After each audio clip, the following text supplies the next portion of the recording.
નમસ્કાર મિત્રો, અત્યારે હાલ સોમનાથ મંદિરની અંદર આખું ભારત વર્ષ છે મિત્રો, સ્વાભિમાન પર્વ ઉજવી રહ્યું છે. ત્યારે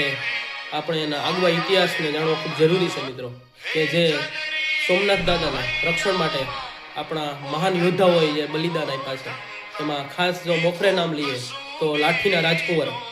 હમીરજી ગોહિલ, કે જેને કહેવાય છે કે ઈસવીસન 1400ની અંદર જફર ખાનનું જ્યારે આક્રમણ થાય છે ત્યારે એના ફેરીના 4 ફેરા મિત્રો અધૂરા મૂકી અને સોમનાથ દાદાના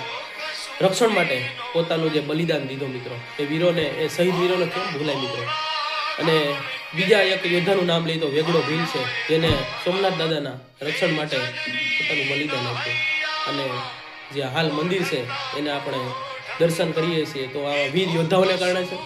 કે એવું કહેવાય છે કે 17 જેટલા આક્રમણોથી આવા વીર શહીદોએ